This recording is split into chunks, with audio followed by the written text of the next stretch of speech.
Como destaques desses dias, registra-se o crescimento do volume das manifestações contra o presidente Jair Bolsonaro. Um conjunto de pressões vai causando uma maré negativa ao governo, coroada com a pesquisa de opinião pública publicada ontem pela CNT, em que Lula tem quase o dobro da votação de Bolsonaro na pesquisa induzida no primeiro turno das eleições de 22. Registra-se ainda a pressão enorme sobre o presidente do Congresso Nacional, Arthur Lira, depois da apresentação da super proposta de impeachment, consolidando 123 pedidos já existentes no Congresso Nacional, na Câmara de Deputados, para iniciar o processo de impeachment da presidência.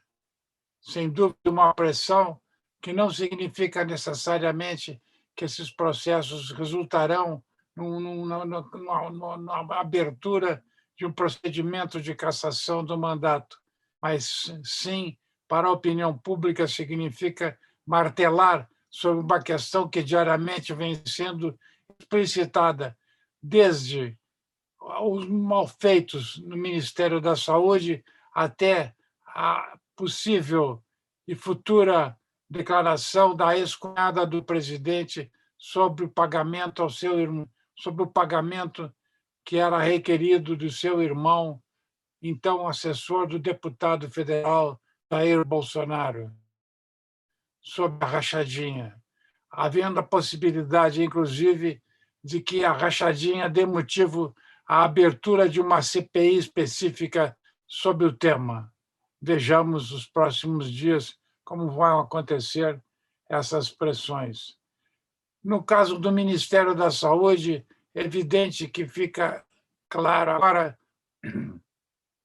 que não faltaram vacinas disponíveis no mundo, mas sim que a tramitação foi administrada no sentido de aumentar as possibilidades de intermediação financeira, que vão desde indivíduos isolados até pastores das igrejas evangélicas, num caso óbvio de escândalo de manipulação de preços ao redor da vacina Covaxin e de outras que são insinuadas.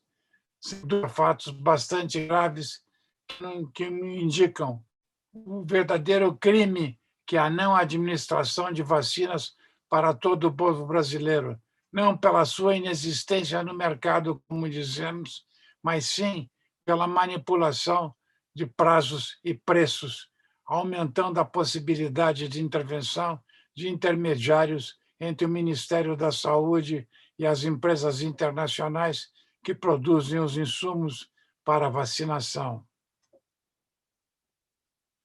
No caso do Ministério da Saúde,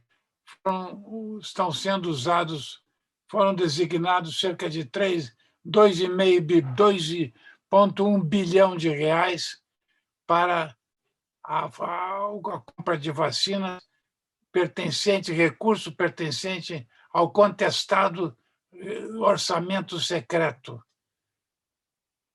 já em processo de investigação por parte do Tribunal de Contas da União e possível indicação de investigação por parte do STF.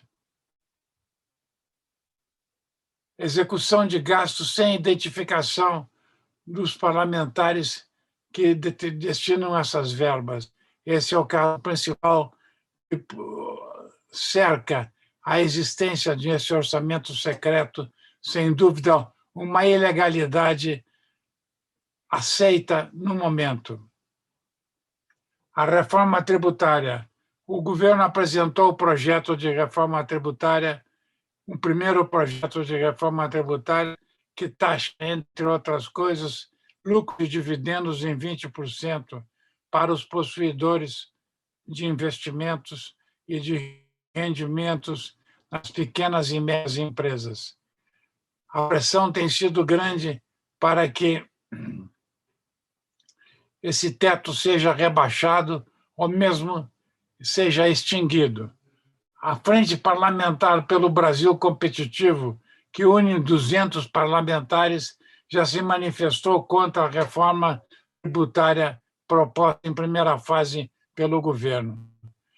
Esse é um assunto que deve monopolizar a atenção do Congresso Nacional nas próximas semanas, pois as mudanças deverão ocorrer antes do fim do ano, dadas as relações da reforma tributária com as eleições de 2022.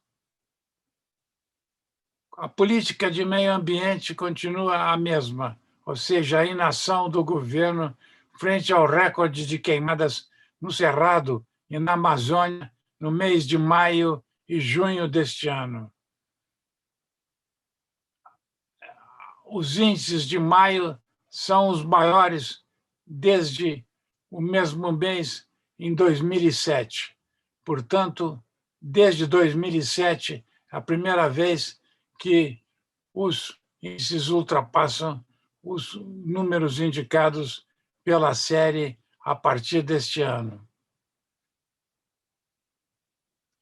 As eleições presidenciais apresentam duas novidades: a declaração do governador do Rio Grande do Sul de sua opção sexual e a presença em pesquisas qualitativas do número de Luiz Mandetta como candidato preferencial do DEM, dos democratas. São duas novidades que tendem a afetar, seja a prévia do PSDB, com 4 candidatos, o governador do Rio Grande do Sul, o senador Tasso Gereissati, o ex-prefeito Virgílio Neto, entre os candidatos, e o governador João Dória como candidatos nas eleições primárias do PSDB, que devem ser realizadas em outubro desse ano. Afora isso, a presença de Luiz Mandetta como candidato mais permanente nas investigações qualitativas, nas pesquisas qualitativas, mostra que o DEM vai marchar com seu nome, provavelmente, para a composição ou mesmo o lançamento direto de Mandetta como candidato a presidente da República.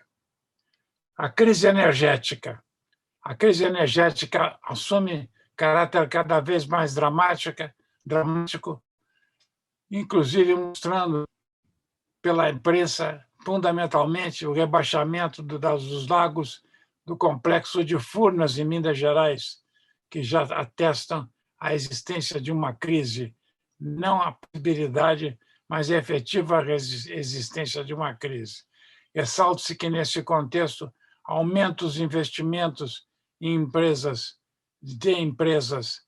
que possuem as térmicas e também investimentos em energia eólica e solar.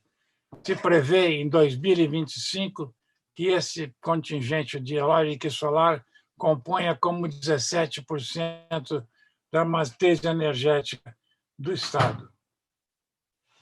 Por último, uma curiosidade diante do Congresso do Partido Comunista Chinês, a existência de um movimento que é chamado em inglês Lying Flat, em que os jovens, concomitante à invocação do partido por trabalhos duros e acumulação de capital das próximas gerações, através de trabalho disciplinado de turnos que vão até 12 horas por dia, os jovens, desiludidos com este esforço, propõem o Lying Flat: esteja relaxado, esteja em conforto, esteja fora do circuito de pressões do trabalho. Uma nova cultura pode sair por aí e afetar as possibilidades mesmo de crescimento da China. Um detalhe até agora apenas pitoresco, mas que pode adquirir alguma consonância, alguma seriedade no futuro. É isso aí.